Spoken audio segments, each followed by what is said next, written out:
Chapter 22 Rescue from Serpent Bites. Bala Sahib Merikar, Bapu Sahib Bhutti, Amir Shakhar, Hemad Pant, Baba's opinion regarding killing of serpents. Preliminary. How to meditate on Baba? No one has been able to fathom the nature or the form of Almighty. Even the Vedas and the thousand-tongued Sesha are not able to describe it fully. The devotees also cannot know, but only look at the form of the Lord, for they know that his feet are his only refuge. They know no other method of attaining the supreme goal of life except meditating on the holy feet. Hemad Pant suggests an easy way of devotion and meditation as follows. As the dark fortnight of every month wears out gradually, the moonlight also wanes in the same degree, and on the new moon day we do not see the moon at all. Therefore, when the bright fortnight begins, people are very anxious to see the moon. On the first day, the moon is not seen. On the second day, she emerges as a thin crescent. Then the people are asked to see the moon through the opening between the two branches of a tree, and they begin to see through this aperture eagerly. The distant small crescent of the moon comes to their sight. Following this instance, let us see Baba's form. Look at Baba's posture, how fine it is. He is sitting with his legs folded, the right leg held across the left knee. The fingers of his left hand are spread on the right foot. On the toe are spread his two fingers, the index and the middle ones. By this posture, Baba seems to say, if you want to see my true form, be egoless and most humble and meditate on my toe through the opening between index and middle finger, and then you will be able to see my light. Now let us turn to Baba's life. Shirdi had become a place of pilgrimage. On account of Baba's stay there, people from all quarters began to flock there, and both the rich and the poor began to be benefited in more than one way. Who can describe Baba's boundless love, his wonderful knowledge, and his all-pervasiveness? Blessed is he who could experience these. Sometimes Baba observed long silence, which was, in a way, his dissertation on Brahma. At other times, he was pure consciousness, bliss incarnate, surrounded by his devotees. Sometimes he spoke in parables, and at other times indulged in wit and humor. At times he was quite calm, and at times he seemed enraged. Sometimes he gave his teachings in a nutshell, at other times he argued at length. Many a time he was very direct. In this way he gave varied instructions to many, according to their requirements. His life was therefore inscrutable, beyond the ken of our mind, intellect, and speech. Our longing to see his face, to talk to him, and hear his leelas was never satisfied. Still we were overflowing with joy. We can gauge the showers of rain, capture the wind in a leather bag, but who can measure his leelas? Now we deal here with one aspect of them, namely, how he anticipated or forestalled the calamities of his devotees and warned them in time. Bala Sahib Merikar, son of Sardar Kaka Sahib Merikar, was Mamlatdar of Kopargaon. He was going on tour to Chithali on the way to Shirdi to see Sai Baba. When he went to the masjid and prostrated himself before Baba, the usual conversation regarding health and other matters commenced, when Baba sounded a note of warning. Do you know our Dwaraka Mai? As Bala Sahib did not understand, he kept quiet. Baba continued, this is her, Dwaraka Mai, where you are sitting. She wards off all dangers and anxieties of the children who sit on her lap. This Masjid Mai is very merciful. She is the merciful mother of the simple devotees whom she will save in calamities. Once a person sits on her lap, all his troubles are over. He who rests in her shade gets bliss. Then Baba gave him udi and placed his hand on his head. Then Bala Sahib was about to depart. He again said, "Do you know the Lamba Baba? Long gentleman, namely serpent?" And then, closing the left fist, he brought it under the right elbow and moving his left arm like the hood of a serpent, said, "He is so terrible, but what can he do to the children of Dwaraka? When the Dwaraka protects, what can the serpent do?" All who were there were curious to know the meaning of all this and its reference to Mirikar, but none had the courage to ask Baba about this. Then Bala Sahib saluted Baba and left the masjid with Shama. Baba called back Shama and asked him accompany Bala Sahib and enjoy the Chitali trip. Shama came to Bala Sahib and told him that he would go with him according to Baba's wish. Bala Sahib replied that he need not come as it would be inconvenient. Shama returned to Baba and told him that Bala Sahib said to him, "Baba said, 'All right, do not go. We should mean well and do well. Whatever is destined to happen will happen.'" In the meanwhile, Bala Sahib thought over again and calling Shama, asked him to accompany him. Then Shama went again to Baba and after taking his leave started with Bala Sahib in the Tonga. They reached Chitali at 9 p.m. and encamped in the Maruti temple. The office people had not come, so they sat in the temple talking and chit-chatting. Bala Sahib was sitting on a mat reading a newspaper. His uparani, upper dhotar, was spread across his waist and on it a snake was sitting unnoticed. It began to move with a hissing sound, which was heard by the peon. He brought a lantern, saw the snake and raised quiver. Shama was also stunned. Then he and others moved quietly and took sticks and clubs in their hands. The snake got down slowly the waist and moved away from Bala Sahib, and it was immediately done to death. Thus, this calamity, which was prophesied by Baba, was averted, and Bala Sahib's devotion in Baba was confirmed. Bapu Sahib Bhutti. A great astrologer named Nana Sahib Dengle told Bapu Sahib Bhutti, who was then in Shirdi, "Today is an inauspicious day for you. There is danger to your life." This made Bapu Sahib restless. When they as usual came to masjid, Baba said to Bapu Sahib, "What does this Nana say? He foretells death for you? Well, you need not be afraid. Tell him. Let us see how death kills." Then later in the evening, Bapu Sahib went to his privy for easing himself, where he saw a snake. His serpent saw it, lifted a stone to strike it. Babu asked him to get a big stick, but before the servant returned with the stick, the snake was seen moving away and soon disappeared. Bapu Sahib remembered Baba's words of fearlessness. Amir Shakhar. Amir Shakhar was a native of the village Korhale in Kopargaon Taluka. He belonged to the butcher caste.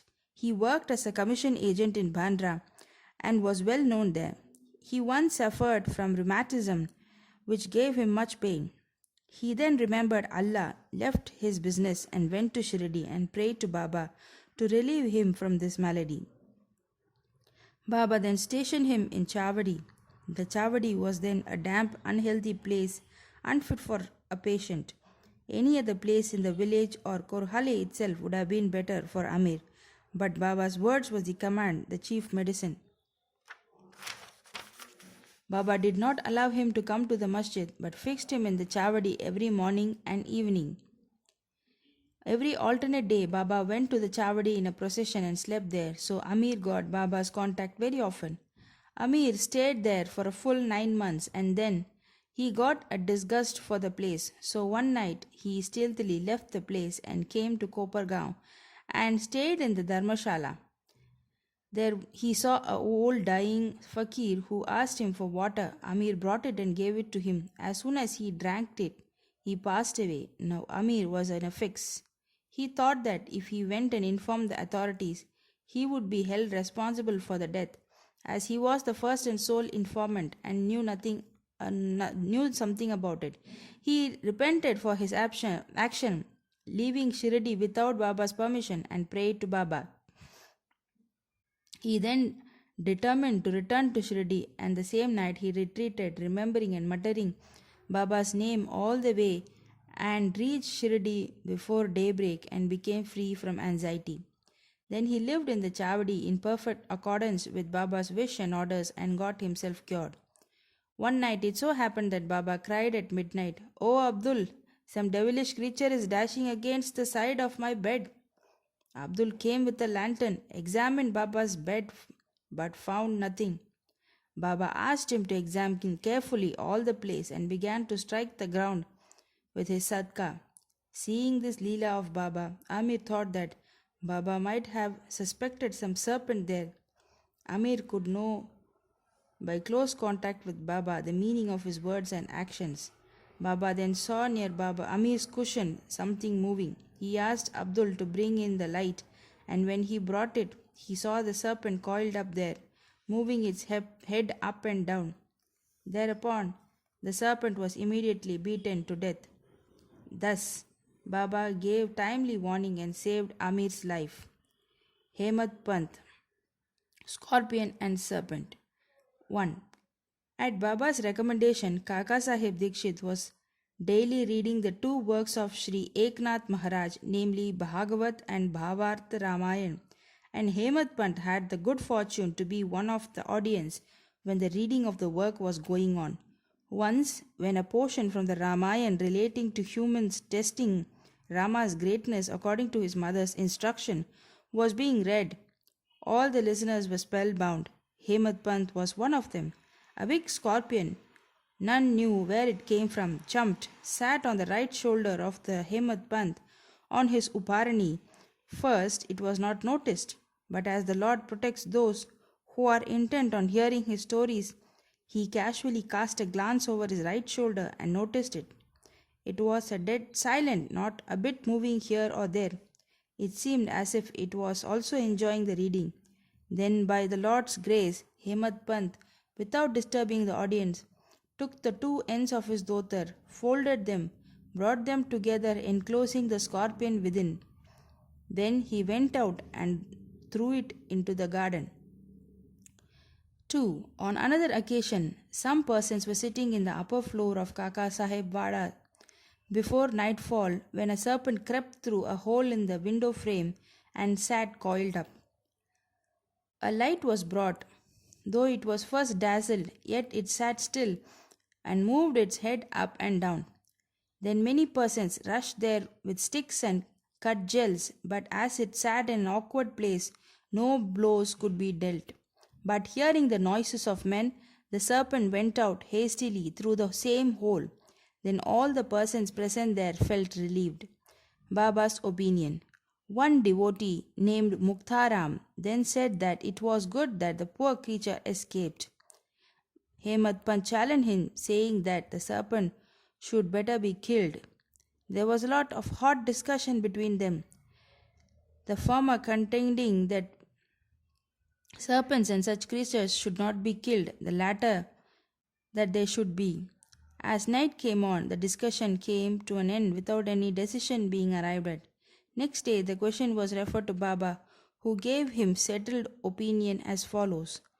God lives in all creatures and beings, whether they are serpents or scorpions.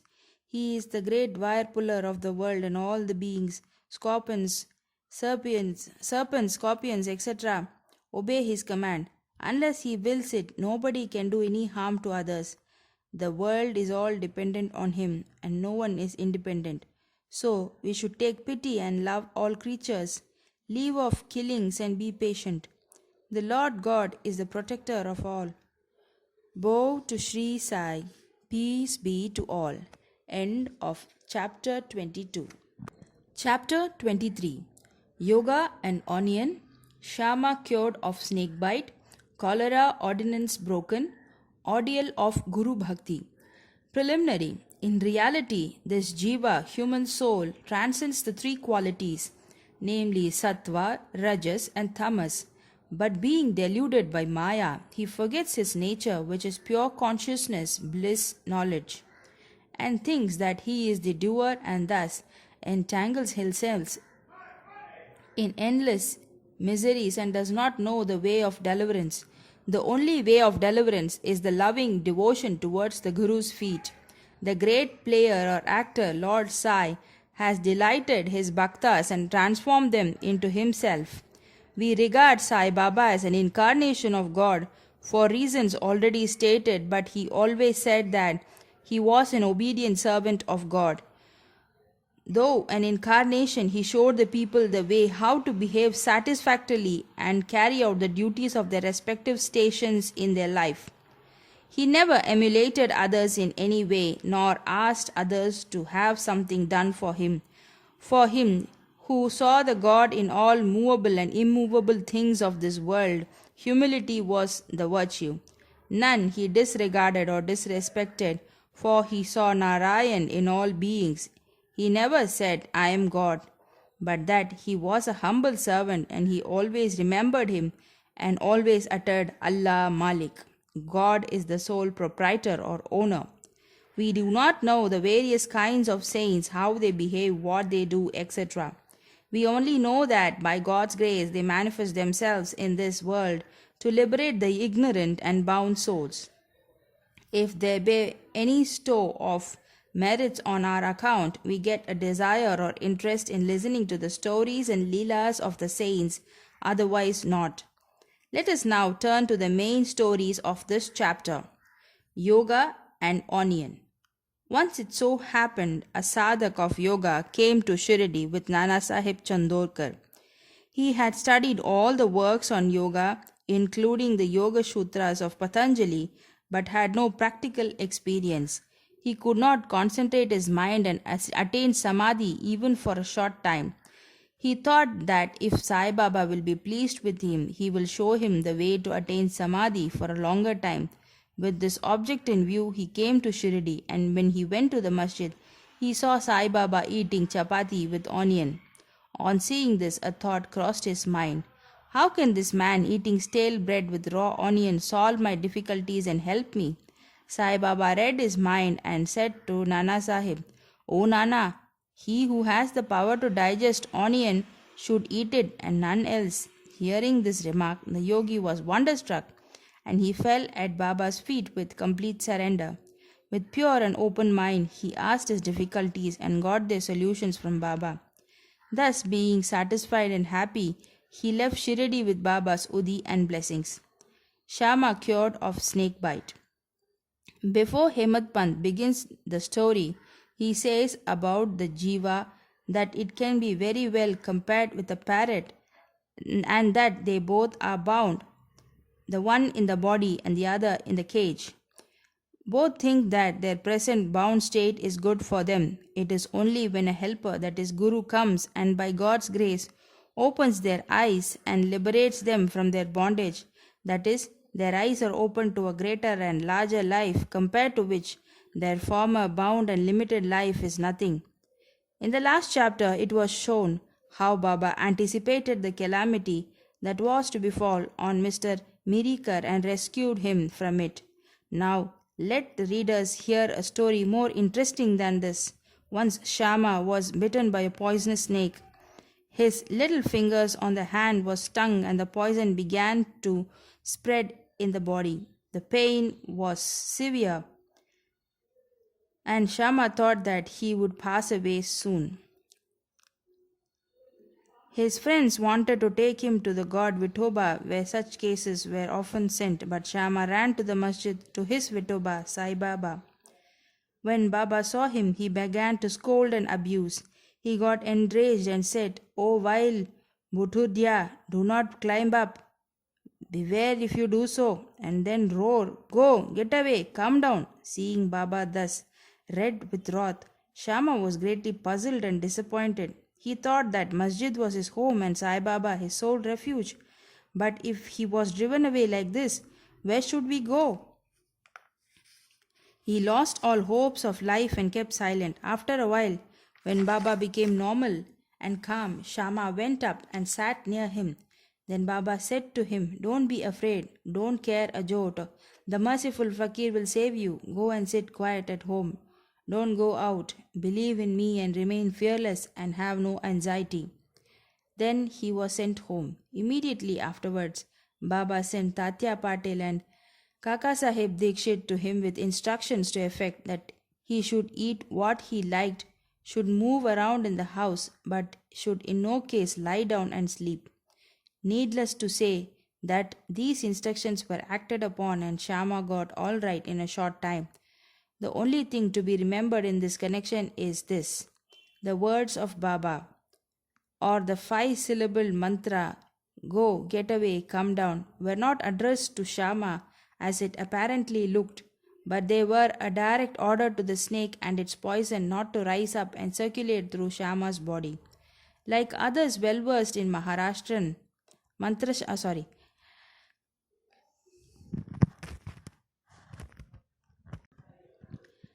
Like others well versed in Mantra Shastra, he had to use any incantation, charge rice, or water, etc. His words were only most efficacious in saving the life of Shama. Anyone hearing this story and other similar ones will beget firm faith in the feet of Sai Baba, and the only way to cross the ocean of Maya is to remember the feet of Baba in the heart. Cholera epidemic. Once cholera was raging virulently in Shirdi. The residents were much frightened and they stopped all communications with the outside people. The Panch of village assembled together and decided upon 2 ordinances as a remedy to check and put down the epidemic. They were: 1. No fuel cart should be allowed to come in village. 2. No goat should be killed there. If anybody disobeyed these ordinances, they were to be fined by the village authorities and Panch. Baba knew that all this was mere superstition and therefore he cared a damn for the cholera ordinances. When the ordinances were in force, a fuel cart came there and wanted to enter the village. Everybody knew that there was a dearth or scarcity of fuel in the village. Still, the people began to drive away the fuel cart. Baba came to know of this. He came to the spot and asked the cartman to take the fuel to the masjid. None dared to raise his voice against this action of Baba. He wanted fuel for his duni and so he purchased it.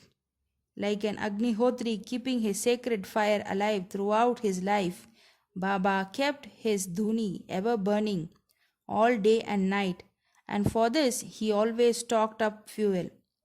Baba's home, that is the masjid, was free and open to all. It had no lock and key, and some poor people removed some wood from there for its use. Baba did not grumble about this. Baba saw that the whole universe was pervaded by the Almighty, and so he never bore enmity or ill will to anybody. Though perfectly detached, he believed like an ordinary householder to set an example to the people. Ordeal of Guru Bhakti. Let us now see how the second cholera ordinance fared with Baba. Meanwhile, it was in force. Somebody brought a goat to the masjid. It was weak, old, and about to die. At this time, Fakir Pir Muhammad of Malegaon, alias Bade Baba, was near. Sai Baba asked him to behead it with one stroke and offer it as an oblation. This Bade Baba was much respected by Sai Baba. He always sat on the right side of Sai Baba. After the chilim was first smoked by him, it was then offered to Baba and others. After the dishes were served at the time of taking meals at noon, Baba called Bade Baba and made him sit on his left side, and then all partook of food. Baba paid him also daily rupees 50 out of the amount collected as dakshina. Baba accompanied him 100 steps whenever he went away from the masjid. Such was his position with Baba. But when Baba asked him to behead the goat, he flatly refused, saying why it should be killed for nothing. Then Baba asked Shama to kill it. He went to Radha Krishnamayi, brought a knife from her and placed it before Baba. Knowing the purpose for which the knife was taken, she recalled it. Then Shama went to bring another knife, but stayed in the Vada and did not return soon. Then came the turn of Kaka Sahib Dikshit. He was gold, not doubt, but to be tested. Baba asked him to get a knife and kill the goat. He went to the Sateswada, returned with the knife. He was ready to kill it at Baba's bidding. He was born a pure Brahmin and never in his life knew killing. Though quite averse to do any act of violence, still he made himself bold to kill the goat. All the people wondered to see that, while Bade Baba, a Mohammedan, was unwilling to kill it, but this Brahmin was making preparations to do so. He tightened his dhotar and with a semicircular motion raised his hand with the knife and looked at Baba for a final signal. Baba said, "What are you thinking of? Go on, strike." Then, when the hand was about to come down, Baba said, "Stop! How cruel are you? Being a Brahmin, you are killing a goat." Kaka Sahib obeyed and kept the knife down and said to Baba, "Your word is law unto us. We do not know any other ordinance. We remember you always, meditate on your form, and obey you day and night. We do not know or consider whether it is right or wrong to kill. We do not want to reason or discuss things, but implicit and prompt compliance with Guru's order is our duty and dharma." Then Baba said to Kaka Sahib that he would himself do the offering and killing business. It was settled that the goat should be disposed of near a place called Takia where fakirs used to sit. Then, when the goat was being taken to that place, it fell dead on the way. Hemad Pant closes the chapter with the classification of disciples. He says that there are three kinds of disciples: first or best, second or average, third or ordinary. The best kind of disciples are those who guess what their gurus want and immediately carry it out and serve them, without waiting for an order from them. The average disciples are those who carry out the orders of their masters to a letter without any delay. The third kind of disciples are those who go on postponing the carrying out of their orders and make mistakes at every step. The disciples should have firm faith, backed by intelligence, and if they add patience to these, their spiritual goal will not be distant. Control of breath ingoing and outgoing, or hatha yoga, or other difficult practices are not at all necessary. When the disciple gets the above mentioned qualities, they become ready for further instructions, and masters then appear and lead them on in their spiritual path to perfection. In the next chapter, we deal with Baba's interesting wit and humor. Bow to Sri Sai. Peace be to all. End of chapter 23. Chapter 24. Baba's wit and humor. Channa Leela. Hemad Pant, Sudama, Anna Chinchanikar versus Maushi Bai. Preliminary. Unless we surrender our ego to the feet of our Sadguru, we will not succeed in our undertaking. If we become egoless, then our success is assured. By worshipping Sai Baba, we attain both the objects, worldly and spiritual, and are fixed in our true nature and get peace and happiness. Therefore, those who want to accomplish or gain their welfare should respectfully hear Sai Baba's Leelas or stories and meditate on them. If they do this, they will easily attain the object of their life and get bliss. Generally, all people like wit and humor, but they do not like that jokes should be cut at their expenses. But Baba's method was peculiar.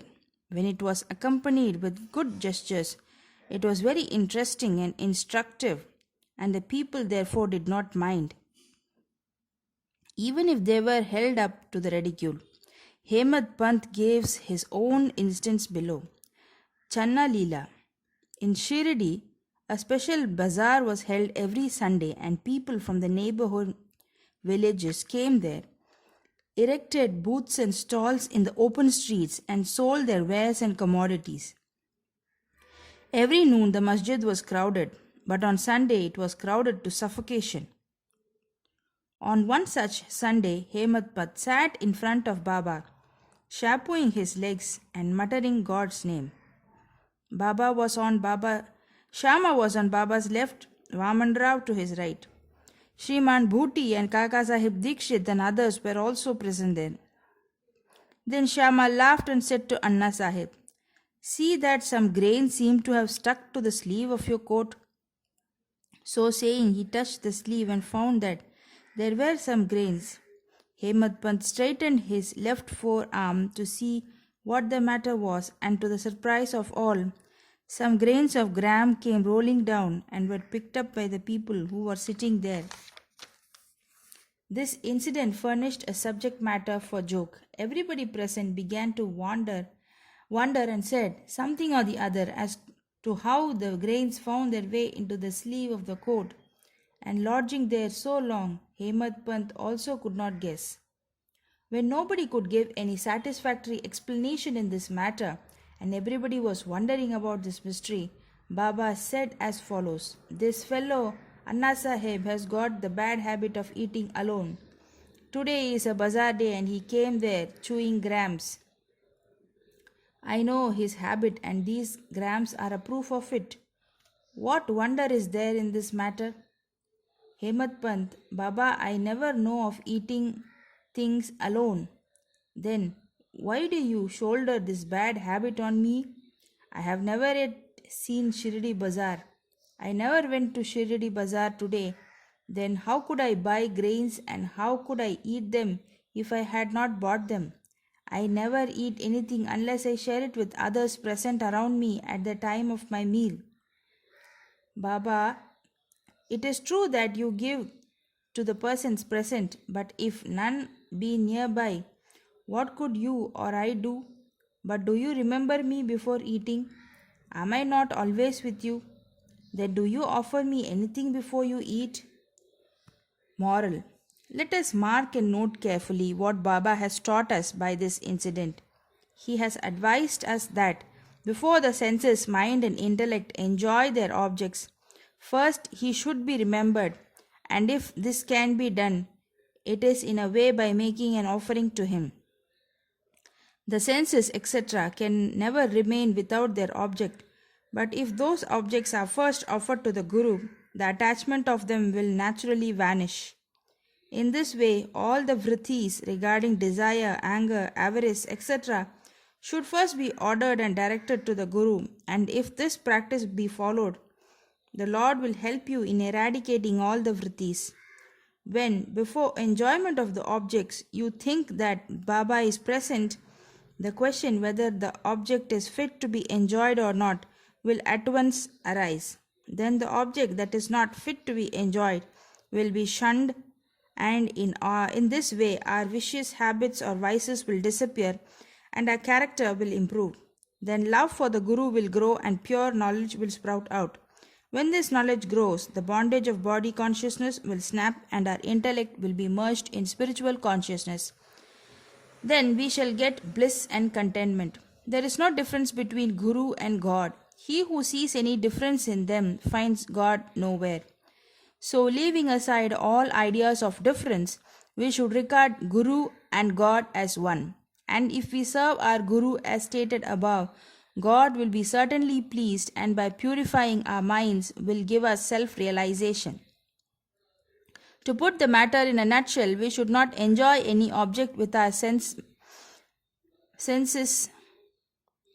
etc., without remembering our Guru. When the mind is trained in this way, we will be always reminded of Baba, and our attention on this way, we will always reminded of Baba, and our meditation on Baba will grow apace.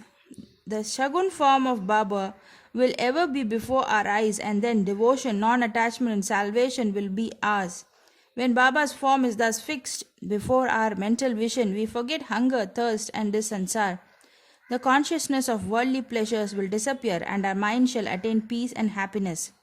Sudama's story. When the above story was being narrated, Hemad Pant was reminded of a similar story of Sudama, which illustrates the same principle, and therefore it is given here. Shri Krishna and his elder brother Balaram were living with a co-student named Sudama in the ashram of their guru Sandipani. Once Krishna and Balaram were sent to the forest for bringing fuel. Then the wife of Sandipani sent Sudama also for the same purpose with some quantity of grains for the three. When Krishna met Sudama in the forest, he said to him, Dada, I want water as I am thirsty. Sudama replied, No water should be drunk on an empty stomach, so it is better to rest a while. He did not say that he had got grains with him and that Krishna should take some. As Krishna was tired, he lay down for rest on the lap of Sudama and was soon snoring. On seeing this, Sudama took out the grams and began to eat. Then Krishna suddenly asked him, Dada, what are you eating? What is this chitter chatter sound? He replied, What is there to eat? I am shivering with cold and my teeth are chattering. I can't even repeat Vishnu Sahasranamam. Hearing this, the omniscient Krishna said, I just had a dream in which I saw a man eating things of another, and when asked about this, he said, What dust should he eat? Meaning thereby that he had nothing to eat. The other man said, Let it be so. Dada, this is the only a dream. I know that you won't eat anything without me. Under the influence of the dream, I asked you what you were eating. If Sudama had known the omniscient Sri Krishna and his Leelas, he would not have acted as he did. Therefore, he had to suffer for what he did. Though he was a chum of Sri Krishna, he had to pass his later life in utter poverty. But when he later offered Krishna a handful of parched rice earned by his wife with her own labor, Krishna was pleased and gave him a golden estate to enjoy. This story should be remembered by those who have the habit of eating things alone without partaking them with others. The Shruti also emphasizes this lesson and asks us to offer things first to God and then enjoy them after they are renounced by Him. Baba also has taught us the same lesson in his imitable and humorous way. Anna Chinchinikar versus Maushibai. Hemad Pad now describes another witty incident in which Baba played a peacemaker part. There was one devotee by name Damodar Ghanshyam Babre alias Anna Chinchinikar. He was simple, rustic and straightforward. He cared for nobody, always spoke plainly and carried all dealings in cash. Though he looked outwardly harsh and uncompromising, he was good-natured and guileless. So Sai Baba loved him. One day, like others, serving Baba in their own way, this Anna was shampooing the left arm of Baba, which rested on the katada railings. On the right side, one old widow named Venubai Kojulgi, whom Baba called mother, and all others called Moshibai, was serving Baba in her own way. This Moshibai was an elderly woman of pure heart. She clasped the fingers of both her hands round the trunk of Baba and was at this time massaging Baba's abdomen. She did so forcibly that Baba's back and abdomen became flat, and and Baba moved from side to side. Anna, on the other hand, was steady, but Maushibai's face moved up and down with her strokes. Once it so happened, her face came very close to Anna's. Being of a witty disposition, she remarked, Oh, this Anna is a lewd fellow. He wants to kiss me. Even being so old with grey hair, he feels no shame in kissing me. These words enraged Anna, and he pulled up his sleeve and said, You say that I am an old bad fellow? Am I quite a fool? It is you who has picked up a quarrel with me. All the persons present there were enjoying this encounter between them. Baba, who loved both of them equally and wanted to pacify them, managed the affair very skillfully. Lovingly he said, Oh Anna, why are you unnecessarily raising this hue and cry? I do not understand what harm or impropriety is there when the mother is kissed. Hearing these words of Baba, both of them were satisfied, and all the persons laughed merrily and enjoyed Baba's wit to their heart's content. Baba's characteristics, his dependency on bhaktas.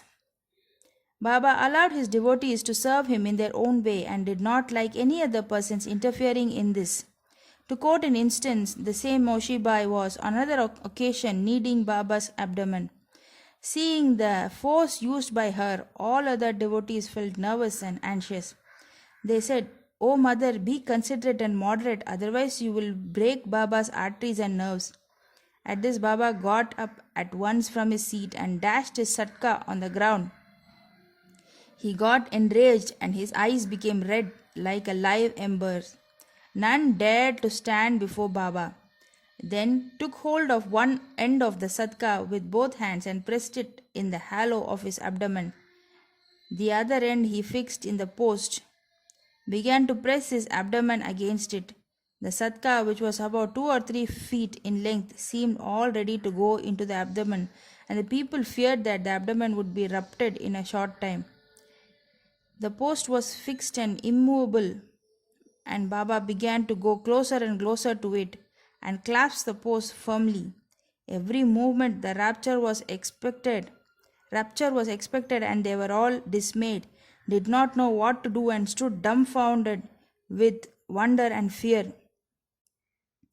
The other devotees wanted only to give a hint to the Moshibai to be moderate in her advice, in her service, and not cause any trouble or pain to Baba. They were surprised to see that their well-intentioned effort had resulted in this crisis, and they could do nothing but to wait and see. Fortunately, Baba's rage soon cooled down. He left the satka and resumed his seat. From this time onward, the devotees took the lesson that they should not meddle with anybody but allow him to serve Baba as he chooses, as he was capable of the gauge to merits and worth of service rendered to him. Bow to Sri Sai. Peace be to all. End of chapter 24. Chapter 25. Damo Anna Kasar of Ahmednagar, Speculations and Amar Leela. Preliminary. We begin this chapter with a prostration with all our 8 limbs to Sai Baba, who is an ocean of mercy, the God incarnate, the Parabrahma, the great Yogeshwara. Victory be unto Sai Baba, who is the crest jewel of the saints and an abode of all auspicious things, our Atma Ram and the sole refuge of the devotees. We prostrate ourselves before him who has attained the aim and end of life. Sai Baba is always full of mercy. What is wanted on our part is wholehearted devotion to him. When a devotee has got firm faith and devotion, his wishes are soon fulfilled. When the desire arose in the mind of Hemad Pant to write the life and Sai Leelas of Baba, he immediately got it written by him. When the order to keep the memos was given, Hemad Pant was inspired and his intellect got strength and boldness to undertake and finish the work. He was not, as he says, qualified to write the work, but the gracious blessings of Baba enabled him to complete the undertaking, and thus you have this Satcharitra, which is a cistern or a Somkant jewel, from which nectar the form of Sai Leela oozes out for the readers to drink to their heart's content. Whenever a devotee had complete and wholehearted devotion to Sai Baba, all his calamities and dangers were warded off and his welfare attended to by Baba. The story of Damodar Savala Ram Rasane Kasar of Ahmednagar of now Pune, alias Damu Anna, illustrating the above statement, is given below. Damu Anna. The readers are aware that the mention of this gentleman was made in the 6th chapter regarding the celebration of Ram Navami festival in Shirdi. He went to Shirdi about the year 1895 AD when the Ram Navami Utsav celebration began, and since at that time he has been providing an ornamental flag for that occasion every year. He also feeds the poor and the fakirs who come there for the festival. His speculations, cotton trading.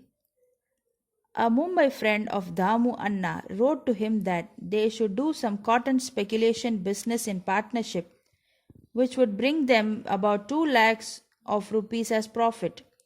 Damu Anna says in his statement made about the year 1936 to Mr. B.V. Narasimha Swamy that the proposal about the speculating at Mumbai in cotton was from a broker who was not to be a partner and that he, Damu Anna, was to be the sole adventurer. The broker wrote that the business was good and involved no risk and the opportunity should not be lost. Damu Anna was vacillating. He could not at once determine to venture into the speculation. He thought over this, and as he was a devotee of Baba, he wrote a detailed letter to Shama giving all the facts and requesting him to consult Baba and take his advice in the matter.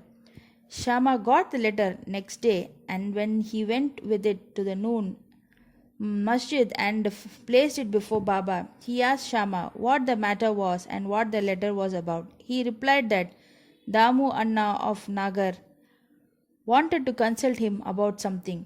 Then Baba said, "What does he write and what does he plan?" "It seems that he wants to reach the sky and he is not content with what God has given him. Read this letter." Shama then said, "The letter contains that you have just said. O Deva, you sit here calm and composed and agitate the devotees, and when they get restless, you draw them here, some in person, others through letters. If you know the contents of the letter, why do you then press me to read it?" Baba said, "O Shama, read it. I speak at random, and who believes me?" Then Shama read the letter, and Baba heard it attentively and feelingly. The Seth, Damu Anna, has gone mad. Write to him in reply that nothing is wanting in his house. Let him be content with the half loaf he has, and not bother about lakhs. Shama sent the reply which Damu Anna was anxiously waiting for. After reading it, he found that all his hopes and prospects about lakhs of rupees as profit were dashed to the ground. He thought that he had done a mistake by consulting Baba, but as Shama had hinted in the reply that there was always much difference in seeing and hearing, and that therefore he should come to Shirdi personally and see Baba, he thought it was advisable to go to Shirdi and consult Baba personally about the affair. So he went to Shirdi, saw Baba, prostrated himself before him, and sat shampooing his legs. He had no courage to ask Baba openly about the speculation, but he thought in his mind that it would be better if some share in the business should be assigned to Baba, and said in his mind that if Baba were to help him in this transaction, he would surrender some share of profit to him.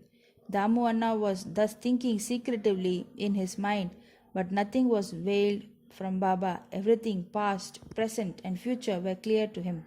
A child wants sweets, but his mother gives bitter pills. The former spoils his health, while the latter improve it. So the mother, look to the welfare of her infant, coaxes and gives bitter pills. Baba, kind mother as he was, knew the present and future prospects of his devotees, and therefore, reading Damu Anna's mind, he openly spoke to him. "Bapu, I do not want to be entangled in any such worldly things." On seeing Baba's disapproval, Damu Anna dropped the enterprise. Grain dealing. Then he thought of trading in rice, wheat, and other grains. Baba read this thought also and said to him, "You will be buying at 5 seers and selling at 7 seers a rupee." So this business was also given up. The rise in the prices of grain was up for some time, and Baba's prophecy seemed to be falsified. But in a month or two, there was abundant rain everywhere, and the prices suddenly fell down, and therefore those who stored grain suffered a severe loss. Damu Anna was saved from this fate. Needless to say that the cotton speculation, which was conducted by the broker with the help of another merchant, also collapsed with a severe loss to the adventurers. After seeing that Baba had saved him from 2 severe losses in cotton and grain speculation, Damu Anna's faith in Baba grew stronger, and he remained a true devotee of Baba till his passing away. Amra Leela, Mango Miracle. Once, a parcel of about 300 good mangoes were received at Shirdi. It was sent from Goa by one Mamlatdar named Rale to Sai Baba in the name of Shama. When it was opened, all the mangoes were found to be in good condition. They were given in Shama's charge, and only four were retained and placed in Columba by Baba. He said, "These four fruits are for Damu Anna. Let them lie there." This Damu Anna had three wives. According to his statement mentioned above, he had not three but two wives only. He had no issue. He consulted many astrologers and himself studied astrology to some extent and found that as there was a Papi planet in his horoscope, there was no prospect of any issue to him in this life. But he had great faith in Baba. When he went to Shirdi 2 hours after the receipt of the mango parcel for worshipping Baba, he said, "Though other people are looking for the mangoes, they are damyas.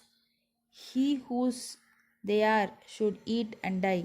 Damu Anna, on hearing these words, was first shocked, but on Mahalsapati explaining to him that death meant the death of ego and to have it at Baba's feet was a blessing. Damu Anna said that he could accept the fruits and eat them, but Baba said to him, "Do not eat yourself, but give them to your younger wife. The Amra Leela mango miracle of four mangoes will give her four sons and four daughters." This was done, and in due course it was found Baba's words turned out true and not those of the astrologers. Baba's speech established its efficacy or greatness while he was living in flesh, but it did the same even after passing away. Said Baba said, "Believe me, though I pass away, my bones in my tomb would be speaking, moving, and communicating with those who would surrender themselves wholeheartedly to me. Do not be anxious that I would be absent from you. You will hear my bones speaking and discussing your welfare. But remember me always, believe in me, heart and soul, and then you will be most benefited." Prayer. Hemant Pant closes the chapter with a prayer. O Sai Sadguru, the wish fulfilling tree of the Bhaktas, we pray, let us never forget and lose sight of your feet. We have been troubled with the ins and outs in this sansar. Now free us from the cycle of births and death. Restrain us from the outgoing of our senses to the objects and introvert us and bring us face to face with the Atma. As long as this outgoing tendency of the senses and the mind is not checked, there is no prospect of self realization. Neither son nor wife nor friend will be of any use in the end. It is only you who will give us salvation and bliss. Destroy completely our tendency for discussion and other evil matters. Let our tongue get a dispassion for chanting your name. Let our tongue get a passion for chanting your name. Drive out our thoughts and make us forget our body and do away with our egoism. Make us ever remember your name and forget all other things. Remove the restlessness of our mind and make it steady and calm. If you just clasp us, the darkness of night of our ignorance will vanish, and we shall live happily in your light. That you made us drink the nectar of your Leelas and awakened us from our slumber is due to your grace and our store of merits in the past births. Note: in this connection, the following extract from Damu Anna's statement mentioned above is worth perusal. Page 76. Once, when I sat at his feet, along with many others, I had two questions in my mind, and he gave answers to both. One: there are so many crowding to Sai Baba. Do they all get benefit from him? To this he replied orally, "Look at the mango tree in blossom. If all the flowers become fruit, what a splendid crop it would be. But do they all? Most fall off, either as flowers or as unripe fruits by wind, etc. Few remain." The second question was about myself. If Baba were to pass away, how hopelessly adrift I would be, and how am I to fare then?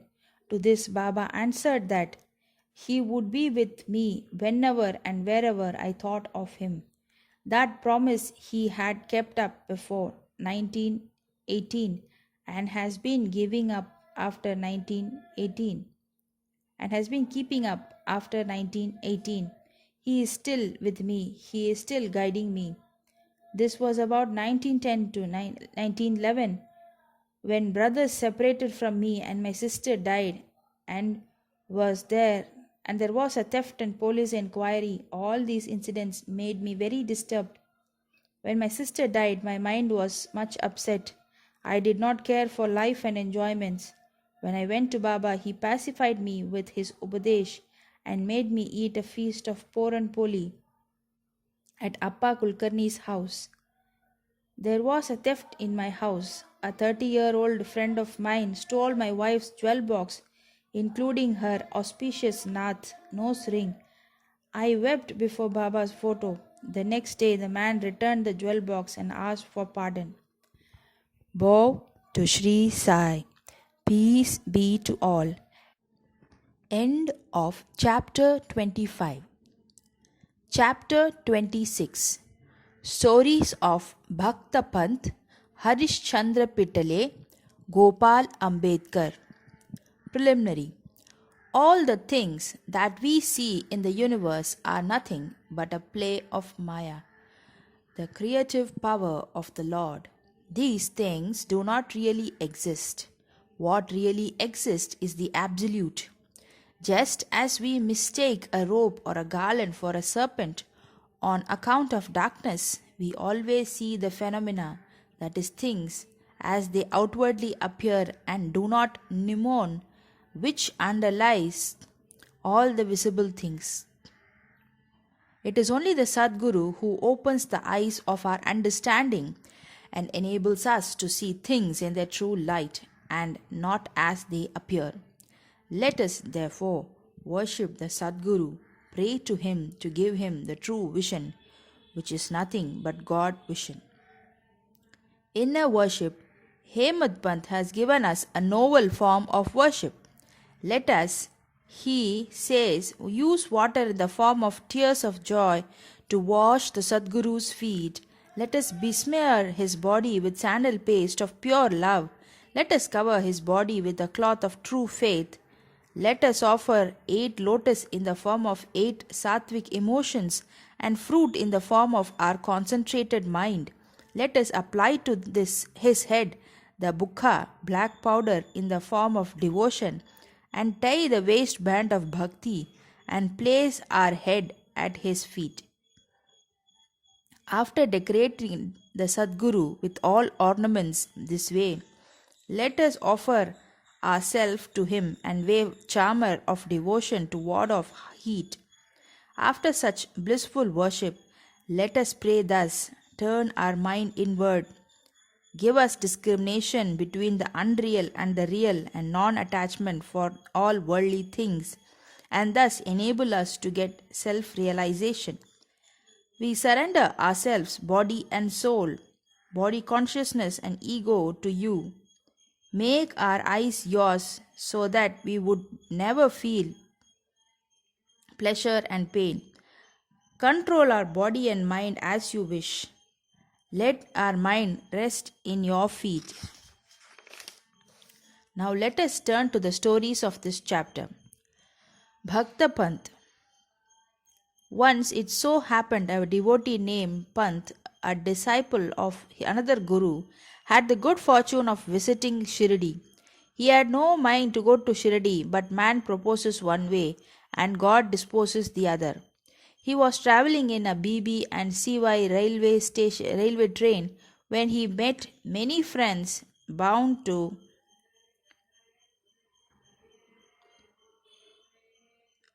Shirdi. They all asked him to accompany them and he could not say no. They alighted at Mumbai while Panth got down at Virar. Then he took the permission of his guru for the Shirdi trip and after arranging for the expenses, left with the party for Shirdi. They all reached the place in the morning and went to the masjid at about 11 a.m. On seeing the concourse of devotees assembled for Baba's worship, they were all pleased, but Panth suddenly got a fit and fell senseless. They were all frightened. Still they tried their best to revive him to his senses. With Baba's grace, after sprinkling water over his head, he regained his consciousness and sat upright, as if he was just awakened from sleep. The omniscient Baba, knowing that he was a disciple of another Guru, assured him and confirmed his faith in his own Guru by addressing him as follows: Come what may, leave not, but stick to your own bolster, that is Guru, and ever remain steady with him. Pant at once knew the significance of this remark, and thus he was reminded of his Guru. This kindness of Baba he never forgot in his life. Harish Chandra Pitale. There was a gentleman by name Harish Chandra Pitale in Mumbai. He had a son who suffered from epilepsy. He tried many allopathic and Ayurvedic physicians, but there was no cure. There remained only one way of remedy, namely resorting to saints. It has been stated in chapter 15 that Das Ganu, by his inimitable and splendid kirtan, spread the fame of Baba in the Mumbai presidency. Mr. Pitale heard some of these kirtans in 1910 and learned from others that Baba, with his touch and mere glance, cured many incurable diseases. Then a desire arose in his mind to see Sai Baba. Making all preparations and taking offerings and fruit baskets, Mr. Pitale came to Shirdi with family, wife, and children. He then went to the masjid with them, prostrated before Baba, and placed his sick son at Baba's feet. No sooner Baba saw the child than an untoward thing happened. The son immediately revolved his eyes and fell down senseless. His mouth began to throw foam and his whole body began to perspire profusely, and it seemed as if he breathed himself out. Seeing this, the parents became very nervous and upset. The boy used to get such fits very often, but this fit seemed to persist long. Tears began to flow ceaselessly from the mother's eyes, and she began to wail that her condition was like that of a person who, being afraid of the robbers, ran into a house which collapsed on him, or like a cow fearing a tiger ran into the hands of a butcher, or like a traveller who, being tormented by the heat of the sun, went to take refuge under a tree which fell upon him, or like a devout person going for worship into a temple which collapsed upon him. The Baba comforted her, saying, Do not wail like this, wait a bit, have patience. Take the boy to your lodging. He will come to his senses within half an hour. They did as directed by Baba and found that his words came true. As soon as he was taken into the Vada, the boy recovered, and all the Pitale family and others were very happy, and all their doubts disappeared. Then Mr. Pitale went with his wife to see Baba and prostrated himself before him very humbly and respectfully, and started shampooing his legs and mentally thanking Baba for his kind help. Baba then seemingly said, Have not all your thoughts, doubts, and apprehensions calmed down now? Hari will protect him, who has got faith and patience. Mr. Pitale was a rich and well-to-do man. He distributed sweetmeats on a large scale and offered to Baba excellent fruits and pan. Mrs. Pitale was a very pious lady, simple, loving, and faithful. She used to sit near the post, gazing at Baba with tears of joy flowing down from her eyes. Seeing her amicable and loving nature, Baba was much pleased with her. Like gods, saints are always dependent on their devotees who surrender and worship them with their heart and soul. After passing some happy days in Baba's company, the Pitale family came to the masjid to take Baba's leave to depart. Baba gave them udi and blessings and called Mr. Pitale close by and said to him, Bapu, I had given you rupees 2 before, now I give you rupees 3. Keep these in your shrine for worship, and you will be benefited. Mr. Pitale accepted these as prasad, prostrated himself again before Baba, and prayed for his blessings. A thought arose in his mind that, as this was his first visit to Shirdi, he could not understand what Baba meant. When he said that he had given rupees 2 previously, he was curious to have this mystery solved, but Baba kept silent. When Mr. Pitale returned Mumbai, he narrated this to his old mother, all that happened at Shirdi and the mystery about Baba's giving him rupees 2 earlier. Mother also did not understand the mystery, but thinking seriously about this, she was reminded of an old incident which solved the mystery. She said to her son, "As you now went to Sai Baba with your son, so had your father done when he took you to Akalkot for the darshan of the Maharaj there many years ago. That Maharaj was a Siddha, perfect yogi, omniscient and gracious. Your father was devout and his worship was accepted. He then gave your father rupees 2 for being kept in the shrine and worshipped. Your father worshipped them till his death, but thereafter the worship was neglected and the rupees were lost. After some years, the memory of these 2 rupees also disappeared, and now, as you are very fortunate, the Akalkot Maharaj has appeared to you in the form of Sai Baba just to remind you of your duties and worship, to ward off all dangers. Now beware, henceforth, leave all doubt and bad thoughts, follow your ancestors, and go on worshipping the family gods and the rupees, and take pride in the blessings of the saints. Sai Samartha has kindly revived the spirit of bhakti in you. Cultivate it to your benefit." Hearing the remarks of the mother, Mr. Pitale was very much delighted. He came to know and was convinced about all pervasiveness of Baba and the significance of his darshan. Thenceforth, Thenceforward, he became very careful about his conduct. Mr. Ambedkar. Mr. Gopal Narayan Ambedkar of Pune was a devotee of Baba. He served for 10 years in the Abkari Abka, he served for 10 years in the Abkari department in the Thana district and in Jawahar state, from where he had to retire. He tried to get some other job, but he did not succeed. He was overtaken by other calamities and his condition grew from bad to worse. He then passed 7 years in his condition, visiting Shirdi every year and placing his grievance before Baba. In 1916, his plight became worst and he decided to commit suicide in Shirdi. So he came there with his wife, stayed for 2 months. One night, while staying in a bullock cart in front of Dikshit Wada, he resolved to end his life by throwing himself into the well close by. But Baba wished to do something else. A few paces from this place there was a hotel, and its proprietor, Mr. Shagun, a devotee of Baba, came out and accosted him thus: "Did you ever read Akalkot Maharaj's life?" Ambedkar took this book from Shagun and began to read it. Casually, or we may say providentially, he came across a story which was to this effect. During the lifetime of Akalkot Maharaj, a certain devotee suffered very much from an incurable disease, and when he could no longer endure the agony and pain, he became desperate, and in order to end his miseries, threw himself one night into a well. Immediately the Maharaj came there and took him out with his own hands and advised him thus: "You must bear the fruit, good or bad, of your past actions. If it is incomplete, suicide won't help you. You have to take another birth and suffer again.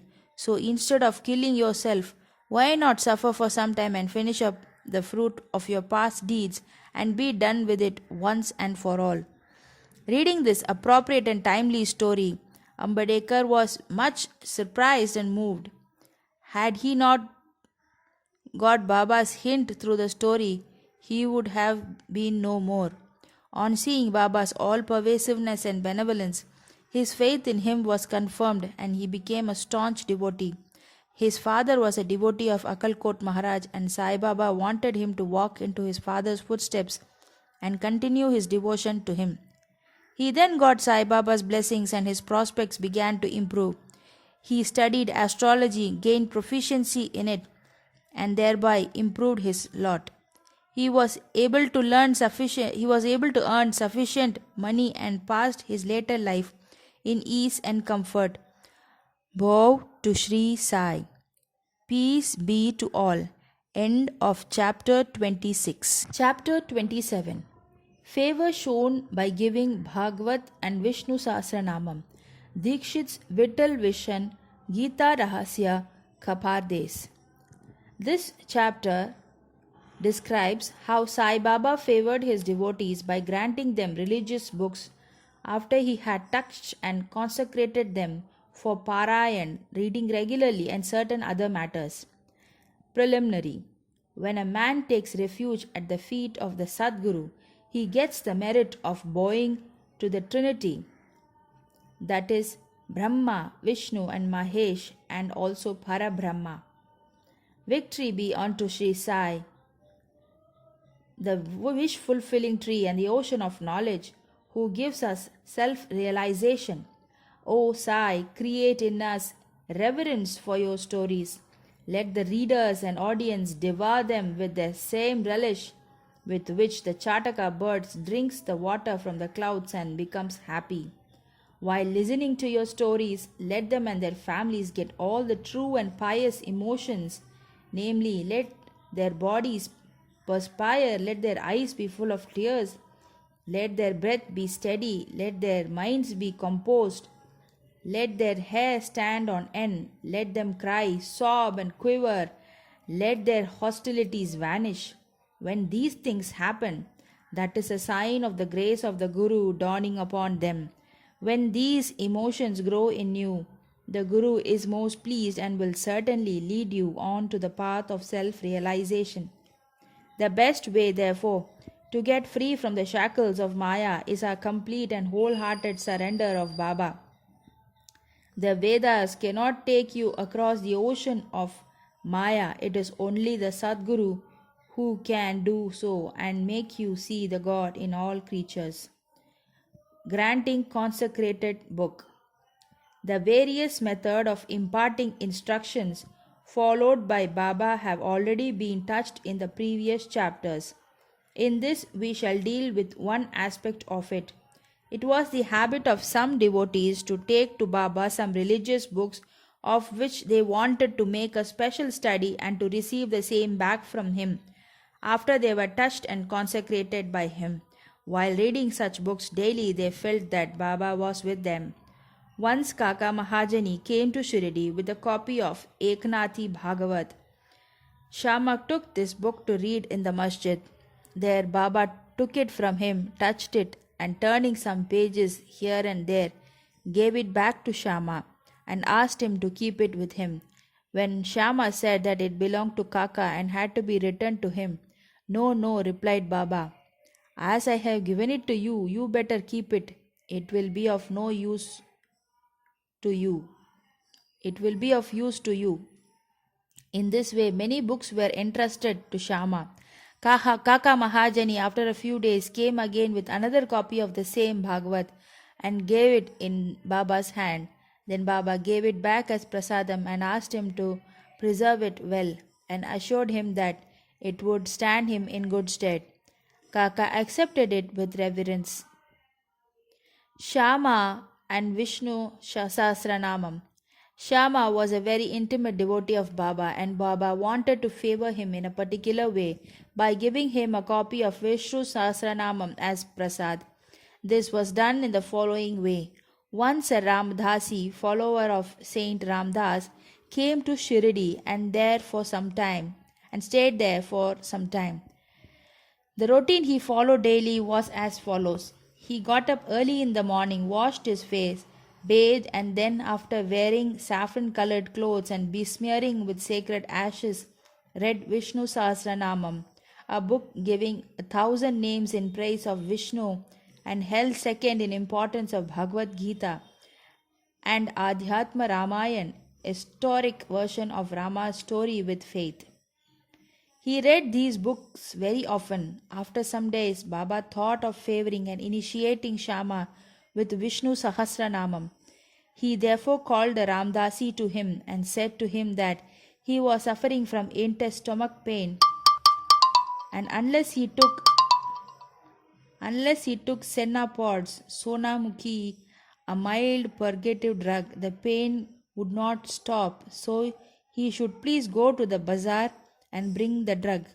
The Ramdasi closed his reading and went to the bazaar.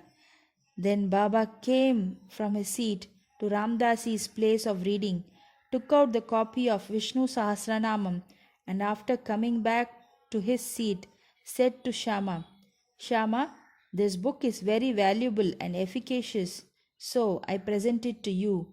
You read it. Once I suffered intensely and my heart began to palpitate and my life was in danger. At that crucial moment, I hugged this book to my heart, and then Shama, what a relief it gave me. I thought that Allah Himself came down and saved me. So I give this to you. Read it slowly, little by little. Read daily one name at least, and it will do you good. Shama replied that he did not want it and that the owner of it, the Ramdasi, who was a bad-tempered, obstinate and irritable fellow, would certainly pick up a quarrel with him. Besides being a rustic himself, he could not read distinctly the Sanskrit text of the book. Shama thought that Baba wanted to set him up against the Ramdasi by this act of his, but he had no idea what Baba felt for him. Baba must have thought to tie this necklace of Vishnu Sahasranamam round the neck of Shama, as he was an intimate devotee, though a rustic, and thus save him from the miseries of the worldly existence. The efficacy of God's name is well known. It saves us from all sins and bad tendencies, frees us from the cycle of births and deaths. There is no easier sadhana than this. It is the best purifier of our mind. It requires no paraphernalia and no restrictions. It is so easy and so effective. This sadhana Baba wanted Shama to practice, though he did not crave for it. So Baba forced this on him. It is also reported that long ago Eknath Maharaj similarly forced this Vishnu Sahasranamam on a poor Brahmin neighbor and thus saved him. The reading and studying of this Vishnu Sahasranamam is a broad open way of purifying the mind, and hence Baba thrust this on his devotee Shama. The Ramdasi returned soon with the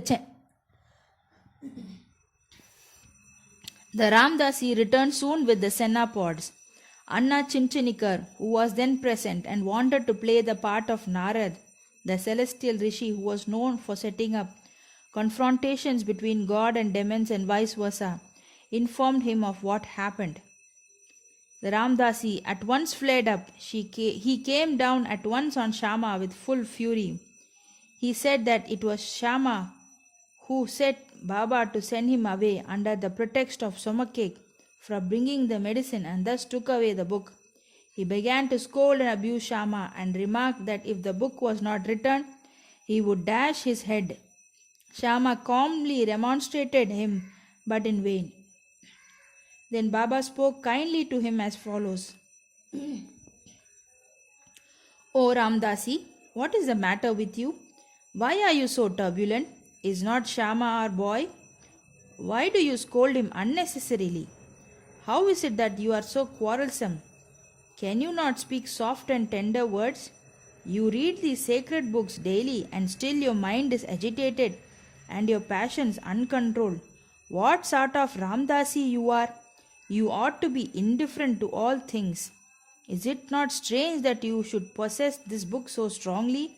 A true Ramdasi should have no mamata, attachment, but have samata, equality towards all. You are now quarreling with Shama for a mere book. Go take your seat. Books can be had in plenty with money, but not men. Think well and be considerate. What worth is your book? Shama had no concern with it. I took it up myself and gave it to him. You know it by heart. I thought Shama might read it and benefit thereby, and so I gave it to him. How sweet were these words of Baba, soft, tender, and nectar-like. Their effect was wonderful. The Ramdasi calmed down and said to Shama that he would take Panchratni Gita in return. Shama was much pleased and said, Why one? I shall give 10 copies in return. So the matter was ultimately settled. The question for consideration is, why should the Ramdasi press for Pancharatni Gita, a book for which he never cared to know, and why should he, who daily read religious books in the masjid in front of Baba, quarrel with Shama before him? We do not know how to apportion the blame and whom to blame. Apportion the blame and whom to blame. We only say that had this incident not happened, the importance of the subject, the efficacy of God's name, and the significance of Vishnu Sahasranamam would not have been brought out home to Shama. So we see that Baba's method of teaching and initiating was unique. In this case, Shama did gradually read the book and mastered its contents to such an extent that he was able to explain it to Professor G.G. Narke, M.A. of a College of Engineering, Pune, and the son-in-law of Shriman Bhuti and a devotee of Baba. Vital Vision.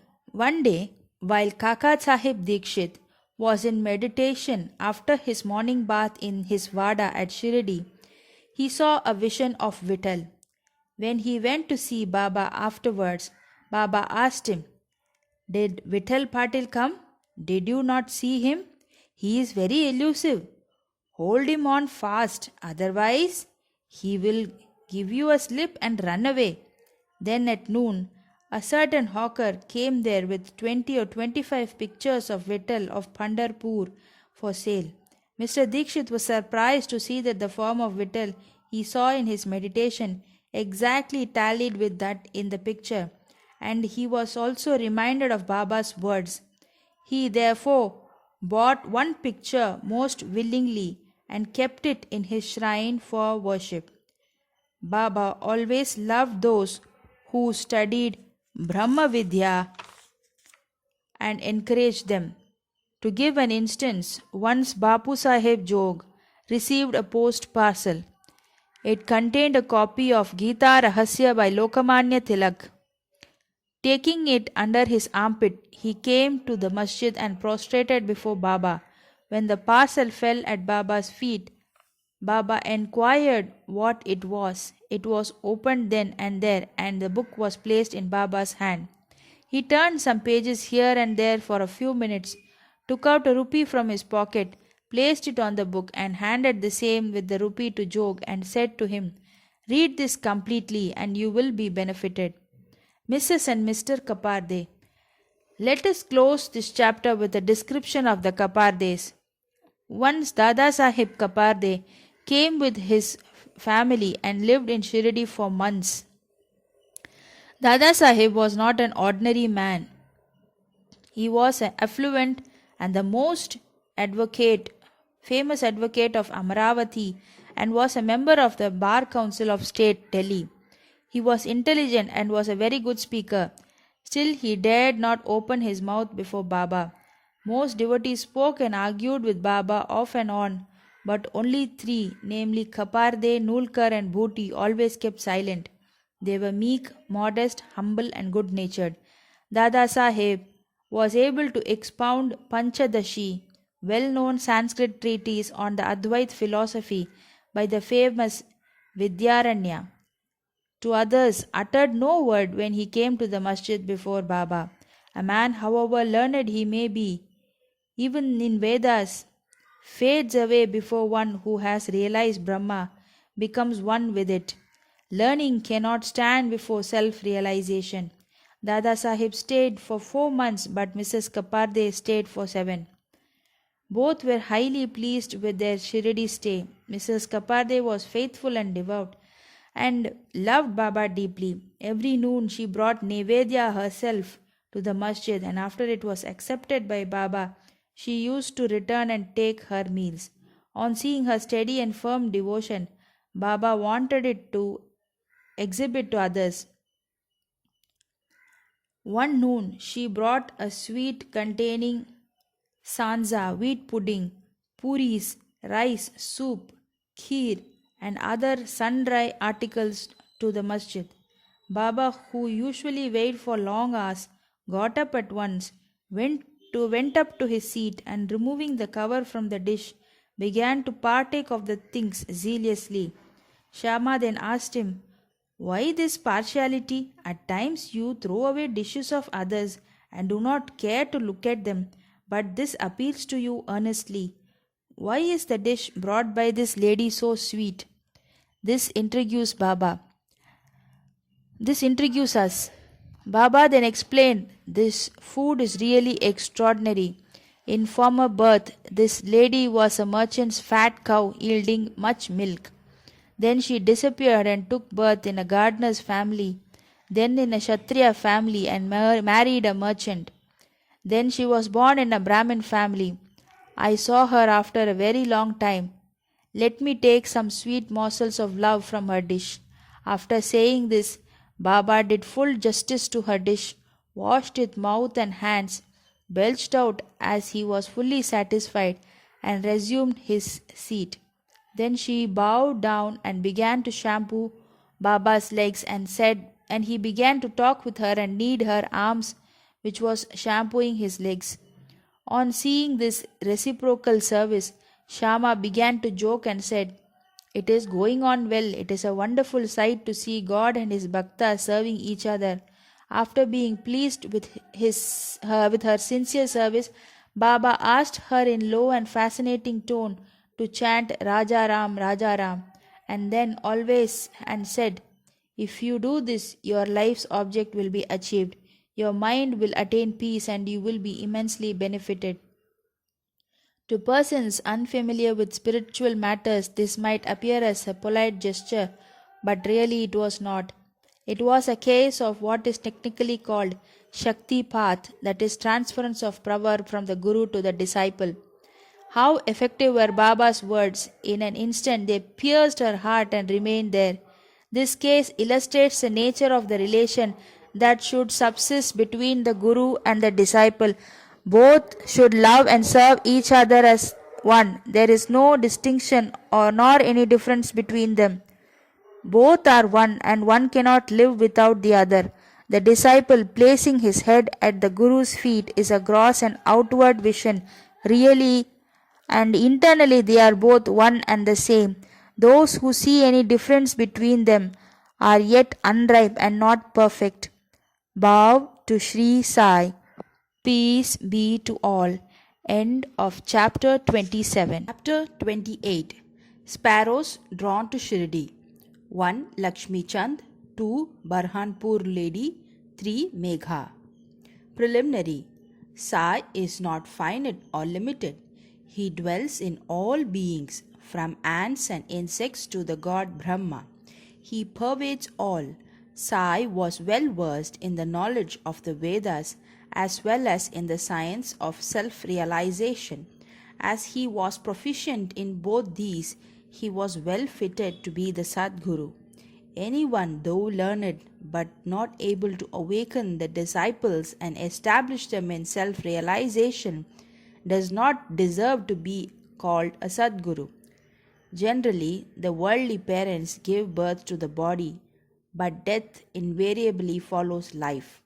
But Sadguru does away with both life and death, and so he is more kind and merciful than anybody.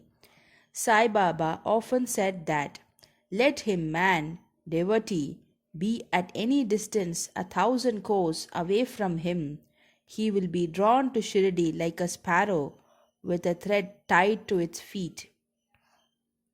This chapter describes the stories of 3 such sparrows. Lala Lakshmi Chand. This gentleman was first serving in the Sri Venkateshwar Press in Mumbai, then in the railway department, and afterwards in the firm of Messrs. Raleigh Brothers and Co. as a munshi. He got the contact of Baba in 1910. 1 or 2 months before Christmas, he saw in his dream at Santa Cruz, a suburb of Mumbai, an old man with a beard standing and surrounded by his bhaktas.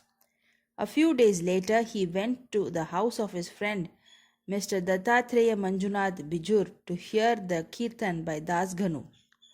It was always the practice of Das Ganu to keep Baba's picture in front of the audience while doing the kirtan. Lakshmi Chand was surprised to see that the feature of the old man he saw in his dream tallied exactly with those in the picture, and thus he came to the conclusion that the old man he saw in his dream was Sai Baba himself. The sight of this picture, Das Ganu's Kirtan, and the life of Saint Tukaram on which Das Ganu discoursed, all these things made a deep impression on his mind, and he decided to go to Shirdi. It is always the experience of the Bhaktas that God always helps them in their search for Sadguru and other spiritual endeavors. That very night, a friend named Shankara Rao knocked at his door and asked him whether he would accompany him to Shirdi. His joy knew no bounds and he at once decided to go to Shirdi. He borrowed rupees 15 from his cousin and after making due preparations left for Shirdi. In the train, he and his friend Shankara Rao did some bhajan and inquired about Sai Baba with some fellow passengers, 4 Mohammedans who were returning to their place near Shirdi.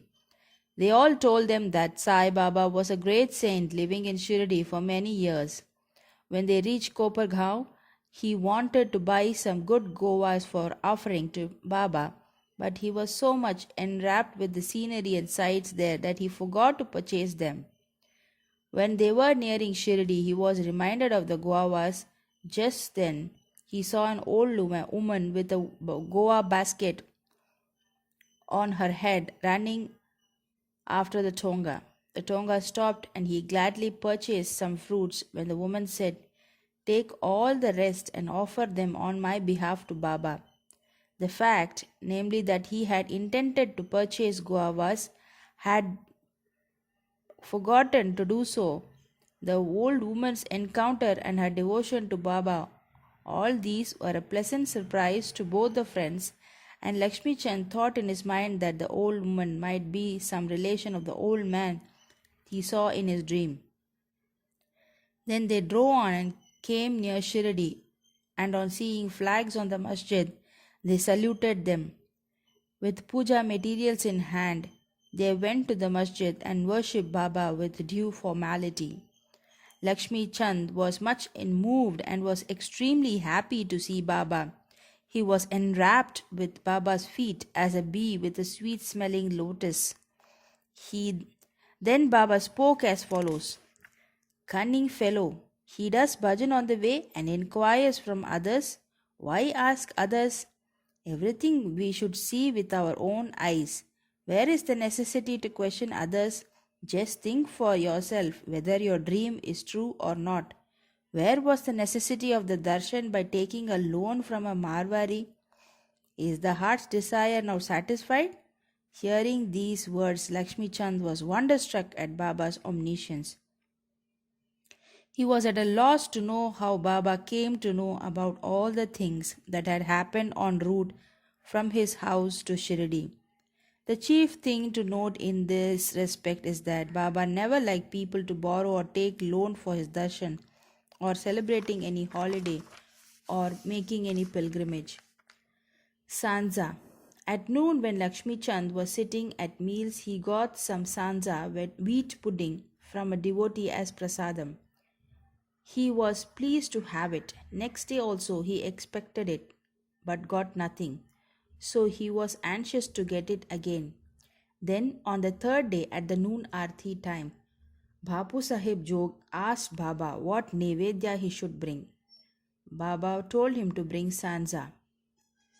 Then the bhaktas brought 2 pots full of sanza. Lakshmi Chand was very hungry and there was some pain in his back. Then Baba said to him, "It is good that you are hungry. Take sanza and some medicine for the pain in the back." He was again wonderstruck to see that Baba again read his mind and spoke out what was passing therein. How omniscient was he! Evil eye. During the visit, he also witnessed one night the procession of the Chavadi. Baba then suffered much from cough. He thought that this suffering of Baba might be due to somebody's evil eye. Next morning, When he went to the masjid, Baba spoke to Shama as follows. I suffered last night from cough. It is due to some evil eye. I think that somebody's evil eye has worked on me, and so I am suffering. In this case, Baba spoke out what was passing in Lakshmi Chand's mind. On seeing these proofs of Baba's omniscience and kindness to his bhaktas, he fell prostrate at Baba's feet and said, I am much blessed with your darshan. Ever be kind and merciful to me and protect me always. There is no other God to me in this world except you. Let my mind be ever wrapped in your bhajan,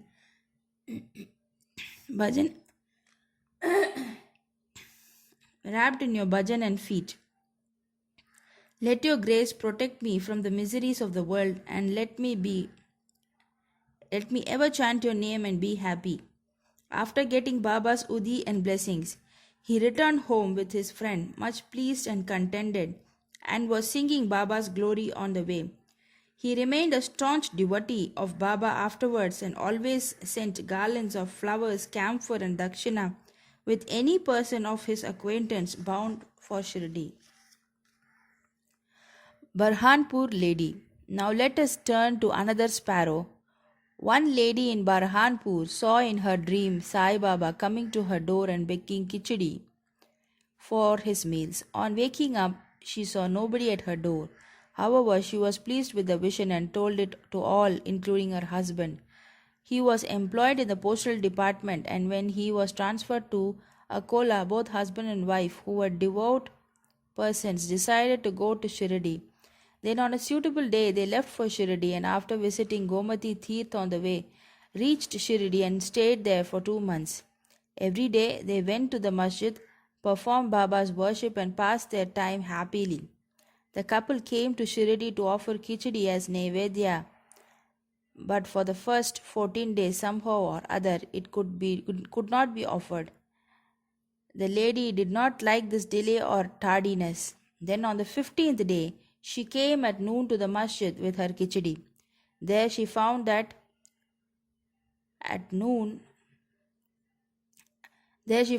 Baba and others were already sitting for meals and that the curtain was down.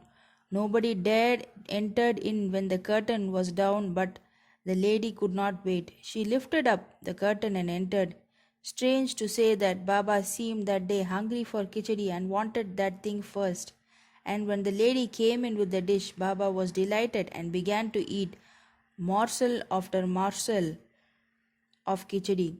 On seeing the earnestness of Baba in this respect, everybody was wonderstruck, and those who heard the story of khichdi were convinced about his extraordinary love for his devotees. 3. Megha. Now let us go to the third sparrow. Megha of Viram Gaon was a simple and illiterate Brahmin cook of Rao Bahadur Sathe. He was a devotee of Shiva and always chanted the 5-syllabled mantra Namah Shivaya. He did not know the Sandhya nor its chief mantra, the Gayatri. Rao Bahadur Sathe was interested in him, taught him the Sandhya and the Gayatri. Sathe told him that Sai Baba of Shirdi was the embodiment form of God Shiva and made him start for Shirdi.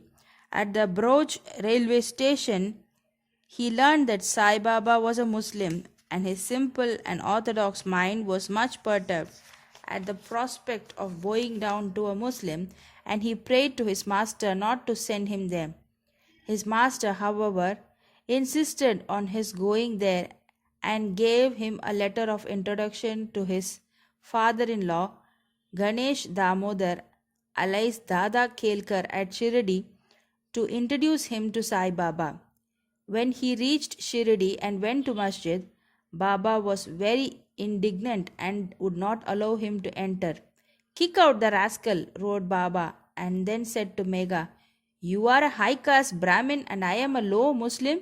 You will lose your caste by coming here. Just get away. On hearing these words, Megha began to tremble. He was wondering as to how Baba had come to know about what was passing in his mind. He stayed there for some days, serving Baba in his own way, but was not convinced. Then he went home and then to Trayambak and stayed there for a year and a half. Then again he returned to Shirdi. This time, at the intercession of Dada Kelkar, he was allowed to enter the masjid and stay in Shirdi. Sai Baba's help to Megha was not through any oral instruction. He worked upon Megha internally with the result that he was considerably changed and benefited. Then Megha began to look upon Sai Baba as an incarnation of Shiva. In order to worship Shiva, bell leaves are required, and Megha used to go miles and miles every day to bring them and worship his Shiva, that is Baba. His practice was to worship all the deities in the village and then come to the masjid, and after saluting Baba's ghadi, he worshipped Baba, and after doing some service, drank the washings of Baba's feet. Once it so happened that he came to the masjid without worshipping Kandoba, as the door of the temple was closed. Baba did not accept his worship and sent him again, saying that the door was opened then. Megha went, found the door open, worshipped the deity, and then returned to Baba as usual. Ganges Bath. On one Makar Sankranti day, Megha wanted to besmear the body of Baba with sandal paste and bathe him with Ganges water. Baba was first unwilling to undergo this, but at his repeated request he consented. Megha had to traverse a distance of 8 kos, going and returning, to bring the sacred water from the Gomati river. He brought the water, made all preparations for the bath at noon, and asked Baba to get ready for the same. Then again Baba asked him to be spared from his bath, saying that he as a fakir had nothing to do with the Ganges water, but Megha did not listen to him. He knew that Shiva is pleased with Abhishek on that auspicious day. Baba then consented, came down and sat on a wooden board, and projecting his head said, "O Megha, do at least this favor. Head is the most important organ of the body, so pour the water over that only. It is equivalent to the whole bath." "All right," said Megha, and lifting the pot began to pour it on the head. But in doing so, he was so much overwhelmed with love that he cried, "Hara Hara Gange," and emptied the whole pot on the body. He kept the pot aside and began to look at Baba, but to his surprise and amazement, he found that only Baba's head was drenched, while the body quite dry. Trident and Pindi. Megha worshipped Baba at 2 places. In the masjid, he worshipped Baba in person, and in the Vada, Baba's big picture given by Nana Sahib Chandorkar. This he did for 12 months. Then, in order to appreciate his devotion and confirm his faith, Baba gave him a vision.